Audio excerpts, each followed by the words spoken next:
এই বাংলাদেশে যারা চাঁদাবাজি করে, যারা ছিনতাই করে, তাদের যা সম্পদ আছে আমি তো জানি, মরণ পর্যন্ত খেলেও ফোরাবে না। এরপরও দেখেন জনগণেরটাই হামলা দেয়। আজকে মাগুরায় দিয়েছে, কথা বলছে না কেন? বানিয়ে বলছে ওই যে সংবাদ সম্মেলন পর্যন্ত আজকে করেছে। চাঁদা চেয়েছিল যে চাঁদা দেওয়া লাগবে। কেন? আপনিও দেশের নাগরিক, আমিও দেশের নাগরিক, আপনাকে চাঁদা দেবো মানে? দিতে রাজি হয়নি, ঘর বাড়ি ভেঙে দিয়েছে। সেই মানুষগুলো এগুলো করছেন, আপনি তো অল্পে তুষ্ট হতে পারেননি। যারা চাঁদা চাইতে গিয়েছিলেন, আপনি কি ফকির? আপনার বাবার যা আছে আপনি তো মরণ পর্যন্ত খেয়ে ফোরানোর কথা না। এরপরও যারা এই কাজ করলেন, আল্লাহর কসম করে বলছি, কিয়ামতের দিন আপনি যতই নামাজ পড়েন, তাহাজ্জুদ পড়েন, হজ করে আসেন আর ওমরা করেন, আপনার ওমরা তো ওমরা না, এটা সেলফি ওমরা। এখন অধিকাংশ যারা ওমরায় যায় দেখেন আগে সেলফি করে, বিমানবন্দরে এই পোশাক পরে বলে আমি সেলফি তুলেছি, এই যে আমি ওমরায় যাচ্ছি, কাবা শরীফ সামনে নিয়ে সেলফি তোলে। আরে ভাই, ওখানে আল্লাহর মহব্বতে মানুষ গদগদ হয়ে যাবে না? ও সেলফি তুলতেছে, ওটা কি হাজি না সেলফি হাজি?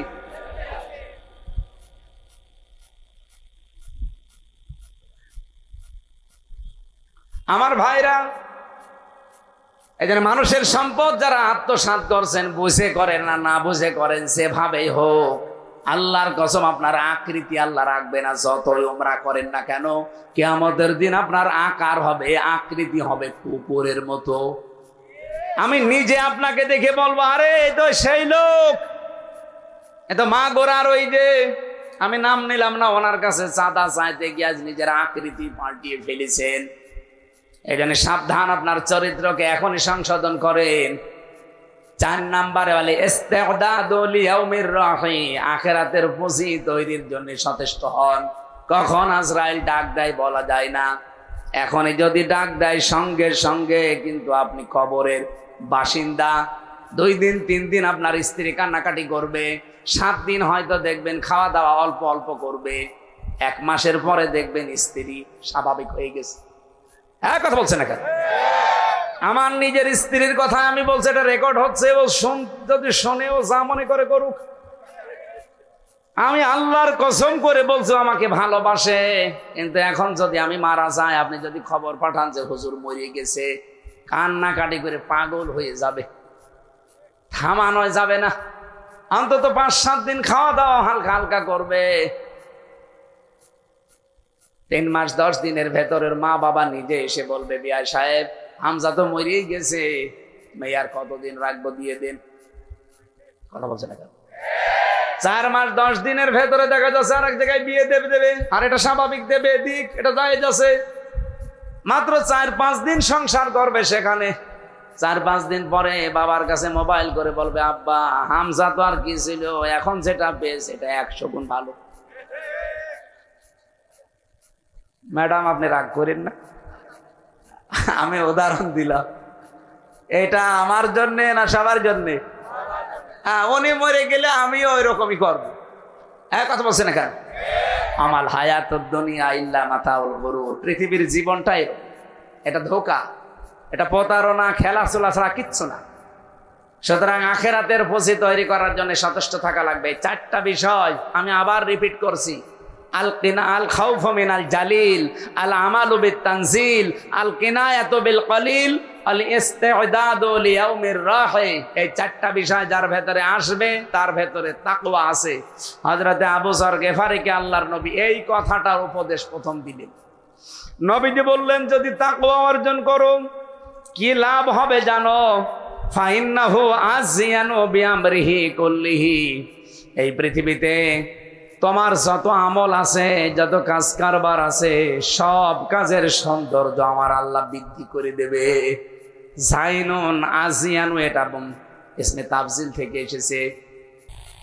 বিশ্বনবী মুহাম্মদুর রাসূলুল্লাহর সাহাবী হযরতে আবু যর গিফারী রাদিয়াল্লাহু তাআলা আনহু, তিনি বলেন, একটা লম্বা হাদিস আমি বর্ণনা করছিলাম, নবীজির মুখে শুনছিলাম। হঠাৎ করে আমি এই লম্বা হাদিস মনে রাখতে পারবো না, এই জন্য রসুলকে আমি আলাদাভাবে কিছু প্রশ্ন করলাম। হে নবী, আমার বাড়ি তো অনেক দূর, গেফার গোত্রে, প্রায় 83 কিলোমিটার দূর থেকে আমি হেঁটে হেঁটে বিভিন্ন জিনিসে সাওয়ার হয়ে আসি, কখনো ঘোড়ায়, কখনো গাধায়, কখনো খচ্চরে। আর এরকম রাজশাহীর মতো বিশ্ব রোড না, রাজশাহী নওগাঁর মতো বিশ্ব রোড না, ওটা পাহাড়ি এলাকায়। 83 কিলোমিটার দূর থেকে আমি আসি আপনার কাছে, বারবার আমি আসতেও পারবো না।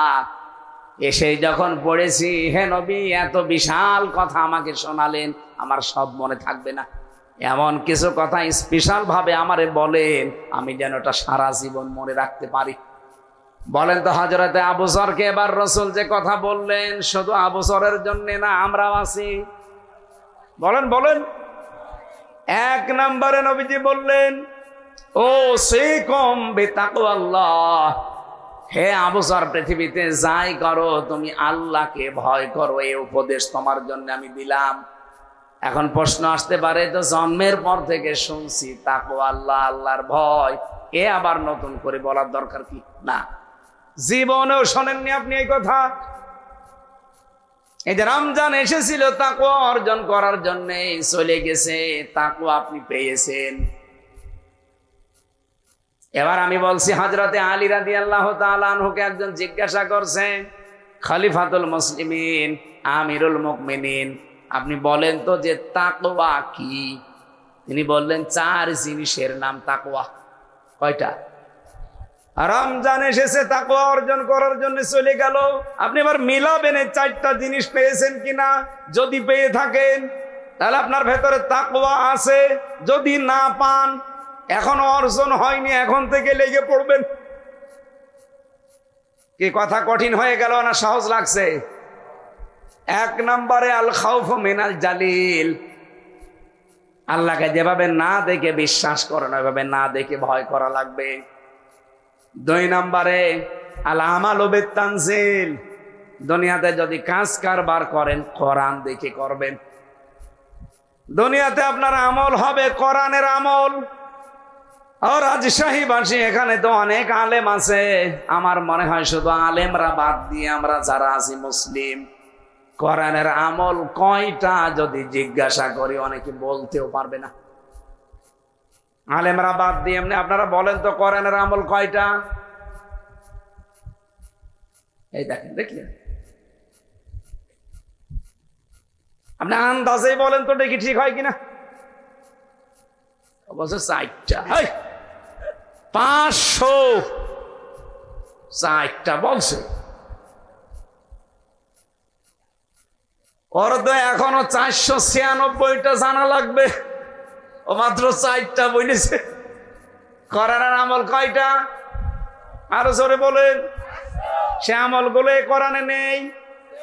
তাহলে উনি যে কোরআন কিভাবে পড়ে, কতটুকু পড়ে, আমার বোঝা হয়ে গেছে। যখন 4টা বলেছে, আপনি খুব বেশি হলো না 8টা বলবেন। কয়টা আছে বলেন তো কোরআনে আমল? 500। এর ভেতরে যে সিয়াম গেল, রোজা, এটা একটা মাত্র, এরকম এখনো 499টা আছে। আলেমরা বাদ দিয়ে আপনারা বলতেই পারেন না যে কোরআনের আমল কয়টা, যে কিসের তাকওয়া আপনি অর্জন করলেন। এই জন্য আমল হওয়া লাগবে কোরআন কেন্দ্রিক। আল আমালু বিত-তানজিল, তানজিল বললাম কেন? কোরআন শরীফের ভেতরে মহান আল্লাহ কোরআনের নাম দিয়েছেন 55টা। কয়টা বলেন বলেন? এর ভেতরে অন্যতম নাম হচ্ছে 5টা, আল কোরআন, আল ফুরকান, আল কিতাব, আজ জিকির, আত তানজিল। এই যে তানজিল কিসের নাম? কোরআনের। বলেন বলেন। না, কথা বলে তো শান্তি পাচ্ছি না। আপনারা কি ঘুমিয়ে পড়লেন? বললাম না ক্লাস আকারে বলবো, জবাব দেবেন ছাত্রের মতো। কোরআনের যে 55টা নাম, অন্যতম নাম 5টা, তার ভেতরে 5 নাম্বার কি? এই জন্য হাদিসের প্রথম ভাষা, দ্বিতীয় ভাষা আল আমালু বিত-তানজিল। আপনি যদি আমল করেন তো কোরআন অনুযায়ী করবেন, কারণ আমান আমিলা বিহি উজিরা, যারা কোরআনের আমল করে তাদের পুরস্কার আল্লাহ নিজের হাতে দান করবেন। এই যে মাসটা চলে গেল, এটা কিসের মাস বলেন তো? বলেন বলেন। এ রমজান, রোজা রাখা এটা একটা ফরজ কাজ, কোরআনের নির্দেশ, কোরআনের আমল। কোরআনের এই আমল যারা দুনিয়াতে সত্যি হক আদায় করে করতে পেরেছেন, আল্লাহর কসম যে পুরস্কারটা এটা আল্লাহ নিজে দেবেন। এই জন্য আস-সাওমুলি ওয়া আনা আজিজি বিহি বা ওয়া আনা উজিজা বিহি। আল্লাহ বলেন, এটা হাদিসে কুদসি, রাসূলকে দিয়ে আল্লাহ বলাচ্ছেন, আপনি বলেন রোজা আমার জন্যে, আর রোজার পুরস্কার আমি নিজে দেব অথবা আমি নিজেই হয়ে যাব। আপনি হাদিসটা পড়ার সময় দেখেছেন আস-সাওমুলি কি আসিয়ামুলি আছে? আসিয়াম আর সাওমের ভেতরে আকাশ পাতাল পার্থক্য। এবার আলেমদেরকে বলছি, আসিয়াম একটা জিনিস, আর সাওম আর একটা জিনিস। আসিয়াম কাকে বলে, আর সাওম কাকে বলে? হাদিসের ভাষা যেহেতু as-সাওম, as-সিয়াম না, কোরআনের ভাষা সিয়াম। কুতিবা আলাইকুমুস সিয়াম কামা কুতিবা আলাল্লাযীনা মিন ক্বাবলিকুম। তোমাদের উপরে সিয়াম আমি লিখে দিলাম, ফরজ করে দিলাম, না সাওম লিখে দিলাম? সিয়াম। বলেন বলেন কি লিখেছে?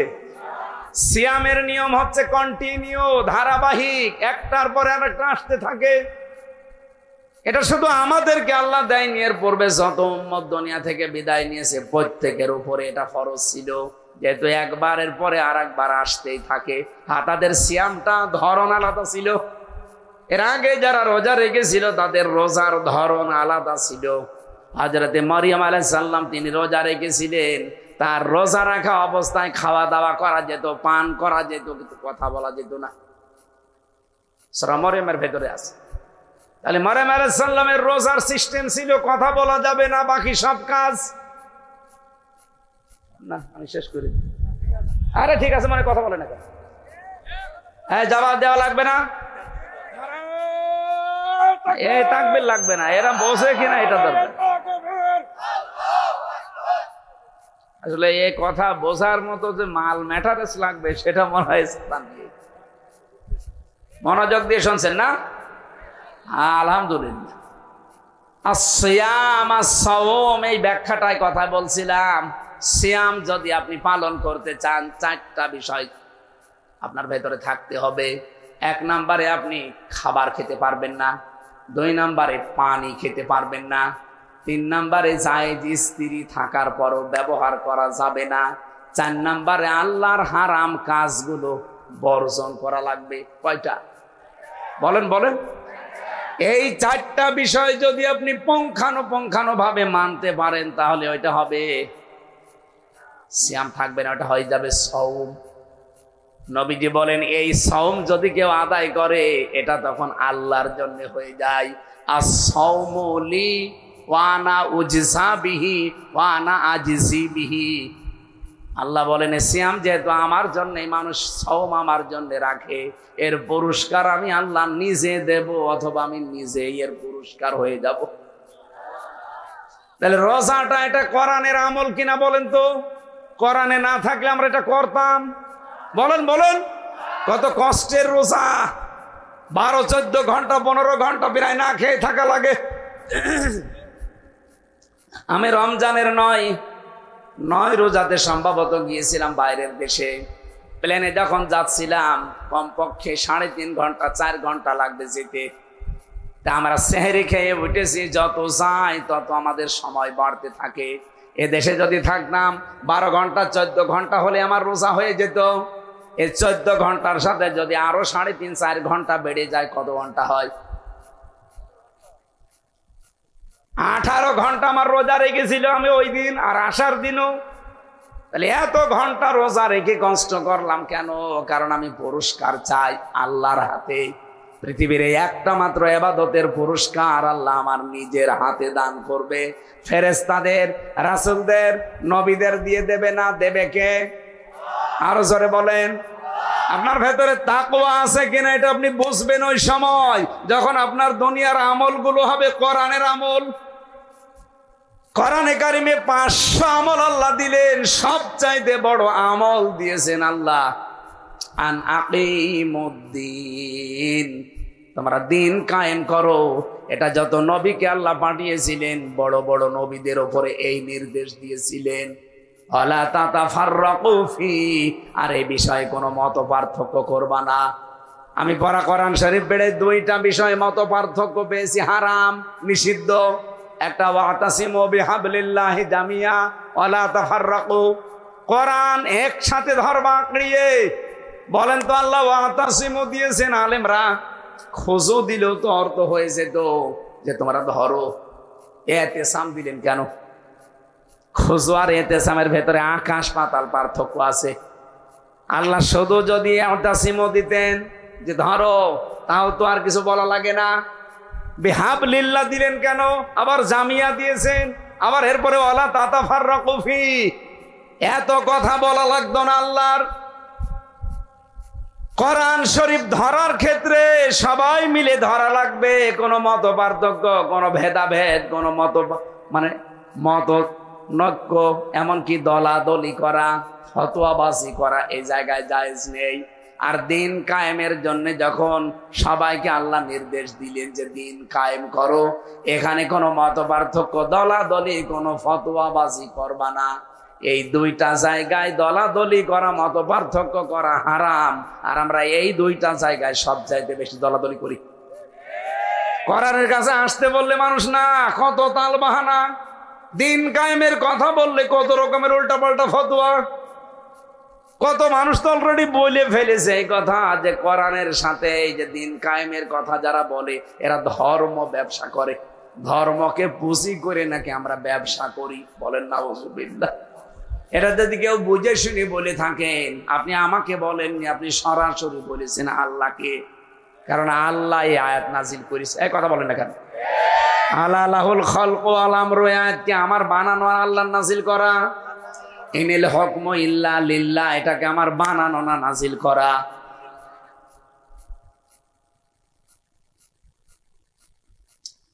আল্লাহ রাব্বুল আলামিন যতগুলো নিয়ম আমাদেরকে দিয়েছেন এই পৃথিবীর ময়দানে, এই দুইটা জায়গায় মত পার্থক্য করা হারাম ঘোষণা দিলেন। আর আমাদের কাজ কাম যাই হোক না কেন, এই দুই জায়গায় এসে দেখবেন যত রকমের ফতোয়াবাজি। আপনাদেরকে আমি নিষেধ করছি, সময় কিন্তু এখন আর নেই। এখনো যদি আমরা এক হতে না পারি কোরআনের কাছে এসে, সে যে দলের লোকই হন, এদেশ কিন্তু আবার 100 বছর সুযোগ হারিয়ে ফেলবেন। আল্লাহ পাক একটা সময় যেহেতু অনুকূলে এনে দিয়েছে, সব ভুলে যান, আগে এক হন। আগে এক হয়ে দেখেন আয়াতটা মেনে, সূরা আলে ইমরানের 102 নম্বর আয়াত একটু মেনে দেখেন। আল্লাহ পাক আমাদের আয়াতের পরবর্তীতে যতগুলো উপকারের কথা বলেছেন, মাস্ট বি ওগুলো আমাদের দেবেই। আমরা এখনো কাদা ছড়াছড়ি করি, এখনো যদি এক হতে না পারি, আল্লাহর কসমে সুযোগ আর 100 বছরও আসবে কিনা আল্লাহ জানে। তাহলে কোরআনের আমল আছে, আমরা বলছিলাম 500, সবচাইতে বড় আমলের নাম দিন কায়েম করা। এই 56,000 বর্গ মাইলে 54 বছরে দিন কায়েম নেই। এই জন্য আজ হাজারো বক্তা, হাজারো আলেম, হাজারো খতিব ইমাম, আমরা শুধু ফতোয়া দিতে পারি, কিন্তু কাঙ্ক্ষিত মানের শান্তি আজও জাতিকে দিতে পারি নাই। কোরআনের বিধানগুলো যদি কায়েম থাকতো, কাঙ্ক্ষিত মানের শান্তি আপনি দেখাতে পারতেন। আমি 19 সালে একটা ফতোয়া দিয়েছিলাম কুষ্টিয়ায়, আমার গ্রামে, জেনার ফতোয়া। একজন মহিলা, তার স্বামী বিদেশে আছে, বিবাহিতা, অন্যের কাছ থেকে একটা সন্তান পেটে ধারণ করেছে। এটা কি বোঝেন নাকি? অন্যের সন্তান পেটে ধারণ করে এসে ওই পাশের বাড়ি তার সম্পর্কে দেবর হয়, এসে বলছে এই ছেলের মালিক তুমি। ছেলের মালিক আমি, মানে তোমার স্বামী থাকে বিদেশে, আমি কিভাবে? হ্যাঁ তুমি। বাকিটার বললাম না, ফতোয়া শেষ পর্যন্ত কোরআন হাদিস দেখে দেখলাম যে এটা যেহেতু জেনার বিচার, কিসে পেটে তো আর মরিয়মের মতো জিবরাইল ফু দিয়ে সন্তান বানিয়ে দেয়নি, কি কারো না কারোটা গেছে। কথা বলে না কেন? মহিলা যার নাম বলছে, ওই লোকটাকে রিমান্ডে নিয়ে পরবর্তীতে একটু পিটানো হয়েছে। বলছে ঠিক আছে, কি করব, আমার সাথে দিয়ে দিন। তার মানে ধরা যখন পড়ে গেছে, এখন আমি বললাম এর বিচার হচ্ছে এই, বিবাহিত মানুষেরা যদি জেনা করে তাহলে তাদের বিচার হচ্ছে মাটির ভেতরে বুক পর্যন্ত পুঁতে ফেলবেন, এরপরে পাথর, ইট, খোয়া এগুলো মেরে মেরে ফেলবেন। আরে ভাই চিল্লান পরে, আগে বাস্তবে বসে এ ফতোয়া দিয়ে শেষ। এরপরে তো 20 সালের পরে আমি জেলে, 3 বছর কেটে গেল। গ্রামে তো 2 ভাগ হয়ে গেছে। কিছু কিছু মানুষ আমার উপরে রাগ করে আছে যে হুজুর ফতোয়া দিলে জেলে চলে গেল। অথচ যে মানুষগুলো এখন আমরা 2 ভাগ গ্রামে, কিছু মানুষ একেবারে আল্লাহর কসম কেটে বসে আছে যে আমরা ওদের সাথে আর মিলবো না, মিশবো না। আর ওরাও একেবারে কসম কেটে বসে আছে। মসজিদ পর্যন্ত আলাদা করে ফেলিস, পাড়া 2টা হয়ে গেছে। জেল থেকে বের হয়ে বাড়িতে গেলাম, প্রথমে কিছু বলে নাই, কয়েক মাস যাওয়ার পরে দেখি গুঞ্জন শুরু হয়েছে যে উনি খালি ফতোয়াই দিয়েছিল, অথচ কাজটা যেটা বললো ওইটা তো উনি করলো না। আমি বললাম এদেশে কি কোরআনের আইন প্রতিষ্ঠিত আছে? আমার দায়িত্ব ছিল শুধু ফতোয়া দেওয়া, কার্যকর করার দায়িত্ব আমার না। যদি আমি ওই সময় 19 সালে বলতাম যে ঠিক আছে মাটির ভেতরে পুঁতে এদেরকে পাথর মেরে সঙ্গে সার করো, ওদের সঙ্গে সার করার আগে আমারে করত। আমি কিছু করি নাই, তারপরও পুলিশ ধরে 3 বছর আটকিয়ে রেখেছে। আর ওই সময় যদি ফতোয়া কার্যকর করে দিতাম, ওই সময় যে প্রশাসন ছিল আপনি টের পাচ্ছেন, সঙ্গে স্যার ওই মহিলা না কে হইতো আমার দিয়ে আরম্ভ করতো যে তোরে আগে সঙ্গে স্যার করি, ফতোয়া দিবি দে, কার্যকর করার ক্ষমতা তোর আছে। আমি এই দিন এই গ্রামে মীমাংসা হয়ে গেল, বললাম দেখেন ওই সময় ফতোয়া দেওয়ার ক্ষমতা আমার ছিল, কিন্তু কার্যকর করার ক্ষমতা ছিল না, কারণ আমার পেছনে কোনো ব্যাকআপ ছিল না। আমার হাতের ভেতরে কোনো আইন নেই। আমি যে আইনটা কার্যকর করে দেখাবো সে ক্ষমতা, শক্তি, পাওয়ার কিছুই আমার নেই। আমার মুখ আছে, আমি জানি কোরআন হাদিস, শুধু ফতোয়া দিতে পারি। আমরা যে কাঙ্ক্ষিত মানের শান্তি, এই যে জেনা ব্যভিচার, আসিয়ার মতো মেয়েকেও আমরা ধর্ষণ থেকে বাঁচাতে পারলাম না, জীবনেও পারবেন না যতদিন পর্যন্ত কোরআনের এই আমল 500 এই বাংলার জমিনে কায়েম না হবে।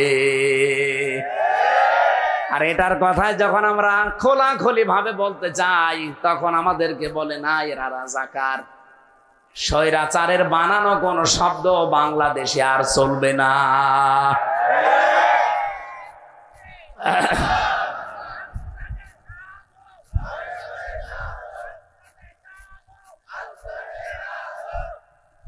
মুরব্বী তো মনে হচ্ছে যে ইমান ভালোই আছে না। আমি মনে হয় বিস্তারিত চলে যাচ্ছে, আর সময় বেশি নেই। 3 নম্বরে চালান চালান, এদিকে আসে না, সময়ের কোনো জ্ঞান নেই আপনার। চালান চালান মানে আসরের নামাজ এসে বসে আছি এখানে, যে আসরের নামাজ পড়ে উঠবো, আর তুলতে তুলতে বাজাচ্ছে রাত 9টা, আর এখন বলছে চালান চালান। আলকিনায়াত বিল কলিল, অল্পে তুষ্ট থাকা লাগবে। 4 নম্বরে ইস্তেদাদু লিয়াউমির রাহি, আখিরাতের পুঁজি তৈরি করার মতো মন মানসিকতা থাকা লাগবে। একটা বিষয়ের নাম হচ্ছে তাকওয়া। রব্বুল আলামিন কোরআনে কারিমে প্রায় 200 জায়গার উপরে এই শব্দটা দিয়েছেন। বিশ্ব নবীর কাছে কেউ আসলেই তাকে আগেই বলতেন ওসিকুম বিতাকওয়াল্লাহ, আল্লাহকে ভয় করো। এই শব্দটা কোরআনে কারিমের সূরা নিসা 131 নম্বর আয়াতে আমি পেয়েছি। রব্বুল আলামিন শুধু আমাদের না, এই পৃথিবীর যেদিন প্রথম মানুষ পাঠিয়েছেন হযরত আদম আলাইহিস সালাম থেকে আজ পর্যন্ত, এখান থেকে কিয়ামত পর্যন্ত যত মানুষ আসবে, হয়তো শরীয়তের বিধান আমাদের কম বেশি আল্লাহ দিয়েছেন, এই বিধানটা আল্লাহ সবার প্রতি এককভাবে দিয়েছেন। ওয়ালাকাদ ওয়াসাইনাল্লাযীনা উতুল কিতাবা মিন ক্বাবলিকুম ওয়া ইয়্যাকুম আনিত্তাকুল্লাহ। বলেন আল্লাহু আকবার। হে নবী, আপনাকে এবং আপনার পূর্বে যত মানুষ দুনিয়া থেকে বিদায় নিয়েছে, অবশ্যই ওয়ালাকাদ, অবশ্যই ওয়াসাইনা, আমি আল্লাহ নির্দেশ দিয়েছিলাম, উপদেশ দিয়েছিলাম, আপনার পূর্বে যত মানুষ দুনিয়া থেকে বিদায় নিয়েছে সবার প্রতি আমার এই নির্দেশ ছিল যে আল্লাহকে ভয় করো। তাহলে আল্লাহকে ভয় করার অর্থ পেলাম কয়টা? বলেন বলেন। 1 এক নম্বরে যেভাবে না দেখে বিশ্বাস করুন ওইভাবেই না দেখে ভয় করা। 2 নম্বরে কোরআনের আমলগুলো দুনিয়াতে আপনি করবেন। 3 নম্বরে অল্পে তুষ্ট থাকবেন। এইটা আজ বাংলাদেশে ছিল না, এই জন্য দেশটা ফোকলা হয়ে গেছে। এক একজনের বাড়ি শুনলাম 620টা। এই যে কয়েকদিন আগে সিঙ্গাপুর মালয়েশিয়া ছিলাম, দেখি যে হোটেলেই নামি দেখি 2 শয়তান বসে চা খাচ্ছে। কি গো? হুজুর আমরা আগেই পালিয়েছি। কেন? এদেশে তো সাহেব পাড়া বানিয়েছেন, মালয়েশিয়া ওরা সাহেব পাড়া বানিয়েছে, কানাডায় বানিয়েছে বেগম পাড়া। এখানে আপনি থাকবেন, হোটেলে থাকবেন গৌরা, আপনি থাকতে পারেন না, আপনার নিজের বাসা আছে, ওখানে থেকে মার খাবো। বাংলাদেশের 20 লাখ মানুষ আছে এই মালয়েশিয়ায়, সাহেব পাড়া বানিয়েছি। এখন যদি ওখানে থাকি পিটিয়ে মেরে ফেলবে। এই জন্য চুরি করে আসি, হোটেলে নিচে নামি না, মাঝে মাঝে চা খাওয়ার জন্য নামি। এই যে নেমে আপনার সাথে দেখা, আপনি যেন আবার কিছু বললেন না। ভালো মানুষকে বলছে, আপনি যেন বললেন না। অল্পে যদি এই মানুষগুলো তুষ্ট থাকতে পারতো, সন্তুষ্ট হতে পারতো, আল্লাহর কসম মরণের আগ পর্যন্ত দেশের ক্ষমতা তাদের হাত থেকে যেত না।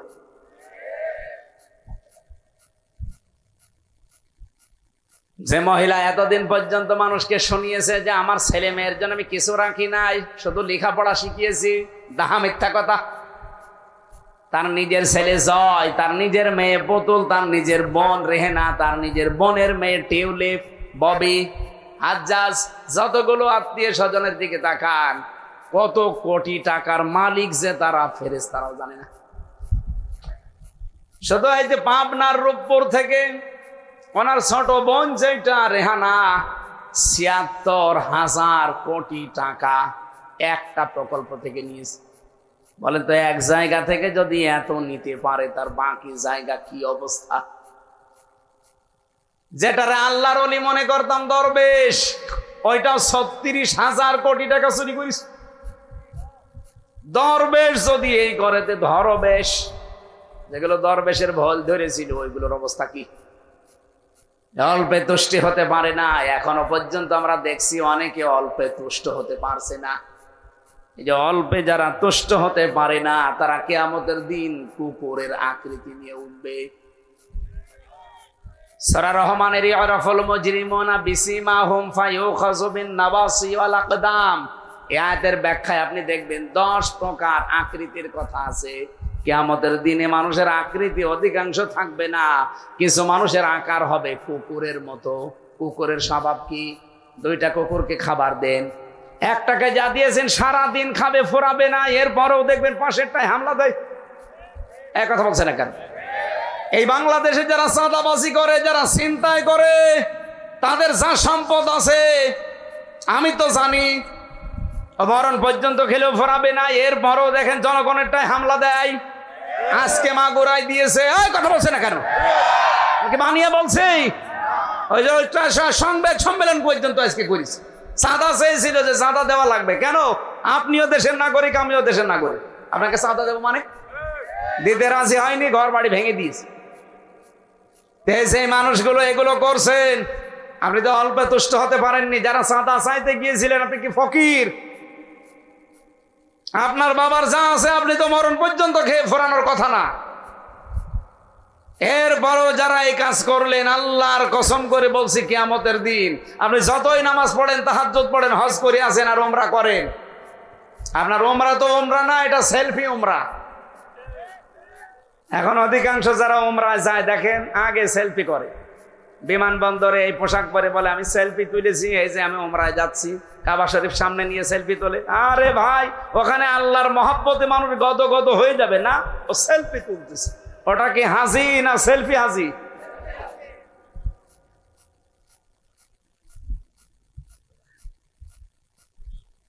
আমার ভাইরা, এই জন্য মানুষের সম্পদ যারা আত্মসাৎ করছেন, বুঝে করেন না, না বুঝে করেন, সেভাবেই হোক, আল্লাহর কসম আপনার আকৃতি আল্লাহ রাখবে না, যতই ওমরা করেন না কেন।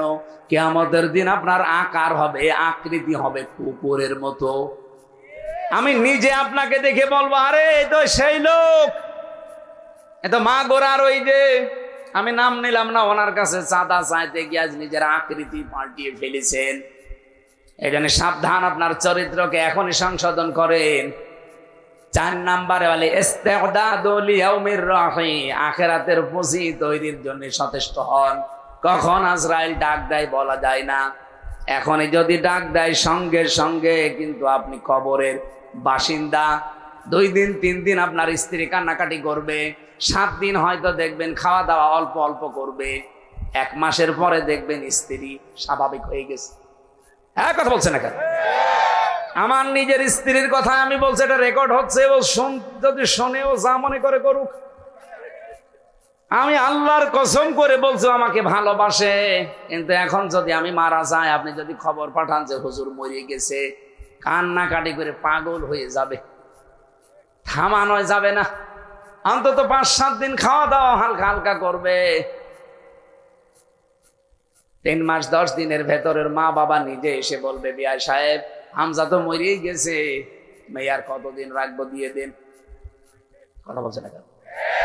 4 মাস 10 দিনের ভেতরে দেখা যাচ্ছে আর এক জায়গায় বিয়ে দেবে, আর এটা স্বাভাবিক দেবে দিক, এটা জায়েজ আছে। মাত্র 4-5 দিন সংসার করবে, সেখানে 4-5 দিন পরে বাবার কাছে মোবাইল করে বলবে, আব্বা হামজা তো আর কি ছিল, এখন যেটা পেয়েছে এটা 100 গুণ ভালো। ম্যাডাম আপনি রাগ করেন না, আমি উদাহরণ দিলাম, এটা আমার জন্যে না সবার জন্যে? হ্যাঁ, উনি মরে গেলে আমিও ওই রকমই করবো। হ্যাঁ, কথা বলছে না কেন? আমাল হায়াতুদ দুনিয়া ইল্লা মাতাউল গুরুর, পৃথিবীর জীবনটাই এটা ধোঁকা, এটা প্রতারণা, খেলাধুলা ছাড়া কিচ্ছু না। সুতরাং আখিরাতের পুঁজি তৈরি করার জন্য সচেষ্ট থাকা লাগবে। 4টা বিষয় আমি আবার রিপিট করছি। আল কিনা আল খাউফু মিনাল জালিল, আল আমালু বিত তানজিল, আল কিনায়াতু বিল কলিল, আল ইস্তিগদাদু লিয়াউমির রাহি। এই 4টা বিষয় যার ভেতরে আসবে তার ভেতরে তাকওয়া আছে। হযরতে আবু যর গিফারীকে আল্লাহর নবী এই কথাটার উপদেশ প্রথম দিলেন। নবীজি বললেন, যদি তাকওয়া অর্জন করো কি লাভ হবে জানো? ফাইন্নাহু আজিয়ানু বিআমরিহি কুল্লিহি, এই পৃথিবীতে তোমার যত আমল আছে, যত কাজ কারবার আছে, সব কাজের সৌন্দর্য আমার আল্লাহ বৃদ্ধি করে দেবে। জাইনুন আজিয়ানু, এটা ইসমে তাফজিল থেকে এসেছে।